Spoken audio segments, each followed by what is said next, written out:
ada fakta baru yang lebih mengejutkan lagi.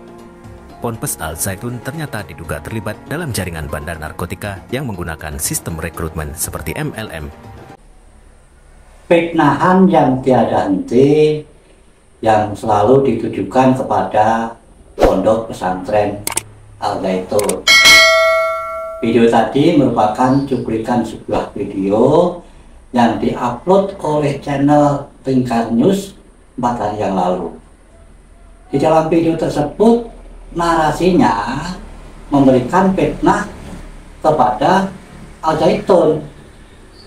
Meskipun di ujung video tersebut mereka ngeles, tapi narasinya akan bisa dinilai banyak orang seolah-olah berita itu benar.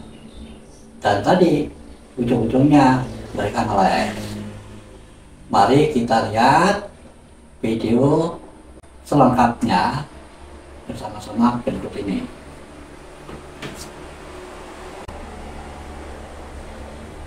Apa hubungan antara Ponpes Al Zaitun dengan bandar narkotika? Bagaimana cara mereka menyebarkan ajaran sesat yang lebih berbahaya dari narkoba? Simak fakta-fakta baru yang terungkap dalam video ini.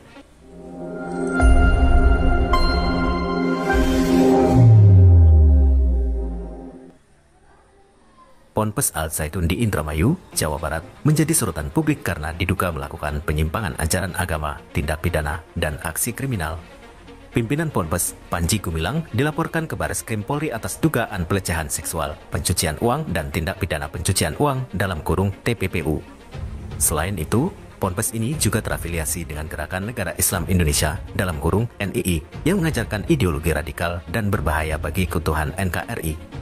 Namun, ada fakta baru yang lebih mengejutkan lagi. Ponpes Al Zaitun ternyata diduga terlibat dalam jaringan bandar narkotika yang menggunakan sistem rekrutmen seperti MLM. Bagaimana bisa hal ini terjadi? Berikut ulasan lengkapnya. Ponpes Al Zaitun adalah sebuah pondok pesantren yang berdiri sejak tahun 1996 di Indramayu, Jawa Barat.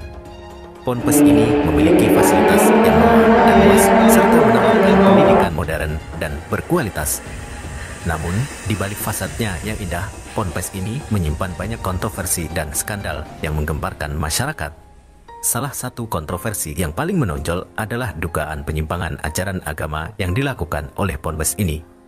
Menurut hasil penelitian Majelis Ulama Indonesia dalam kurung MUI pada tahun 2002, Ponpes ini terafiliasi dengan Gerakan Negara Islam Indonesia dalam kurung NII yang mengajarkan ideologi yang radikal dan bertentangan dengan Pancasila.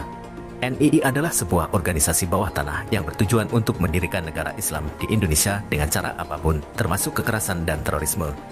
Ponpes Al Zaitun diduga menggunakan metode brainwashing atau pencucian otak untuk merekrut anggota NII dari kalangan santri dan masyarakat. Mereka memberikan sugesti agama dan menggunakan pertemanan sebagai alat untuk mempengaruhi pikiran orang-orang yang mereka bidik. Mereka juga menggunakan sistem rekrutmen seperti MLM, di mana satu penganut ajaran tersebut akan menyebarkan keyakinan mereka ke 10 hingga 20 orang yang dikenal. Kemudian, orang-orang tersebut akan disuruh untuk menyebarkan lagi ajaran tersebut ke orang lain dan seterusnya. Orang-orang yang terpapar ajaran NII dari Ponpes ini akan merasa bahwa mereka adalah orang-orang yang paling benar dan beriman, sedangkan orang-orang lain adalah kafir atau musuh. Mereka juga akan merasa bahwa mereka memiliki kewajiban untuk membela negara Islam yang mereka cita-citakan dengan cara apapun. Akibatnya, mereka akan menjadi fanatik, intoleran, dan berpotensi melakukan tindakan radikal dan ekstrem. Salah satu mantan pengurus Ponpes ini, Ken Setiawan, mengatakan bahwa orang-orang yang terpapar ajaran Ponpes ini seperti orang sakau narkoba. Bahkan, ia mengatakan bahwa mereka lebih parah dari sakau narkoba. Sebab, jika narkoba bisa direhabilitasi dan disembuhkan, maka orang-orang ini sulit untuk kembali ke jalan yang benar. Ken Setiawan juga mengungkapkan bahwa ia pernah menjadi korban dari ajaran sesat Ponpes ini. Ia mengaku bahwa ia hanya butuh waktu 2 jam untuk membuat seseorang meyakini ajaran NII dari Ponpes ini. Ia juga mengaku bahwa ia pernah menyerahkan seluruh hartanya kepada Ponpes ini dalam waktu 2 jam pula. Selain dugaan penyimpangan ajaran agama, Ponpes ini juga diduga melakukan tindak pidana dan aksi kriminal lainnya. Pimpinan Ponpes ini, Panji Gumilang, dilaporkan ke Bareskrim Polri atas dugaan pelecehan seksual terhadap beberapa santri perempuan. Ia juga diperiksa terkait dugaan pencucian uang dan TPPU yang melibatkan Yayasan Ponpes ini.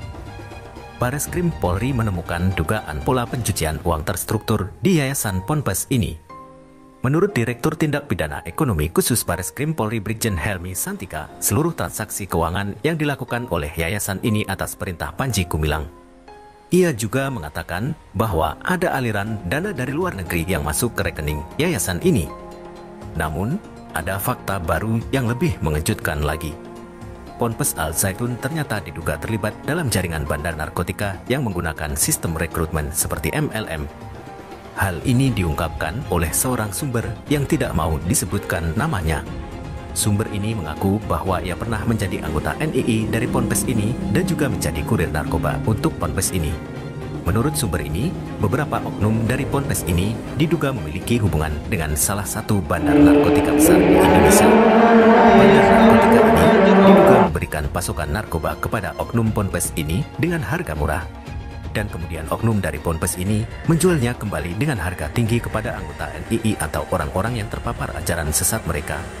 Selain itu, oknum dari Ponpes ini juga diduga menggunakan narkoba sebagai salah satu cara untuk mempengaruhi pikiran orang-orang yang mereka rekrut. Lantas benarkah dugaan bahwa Al Zaitun terafiliasi dengan bandar narkoba? Hingga saat ini kami belum dapat memastikan kebenarannya.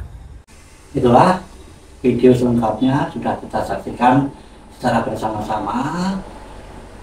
Dan dalam video tersebut memberikan narasi yang intinya memfitnah pada pondok pesantren Al Zaitun.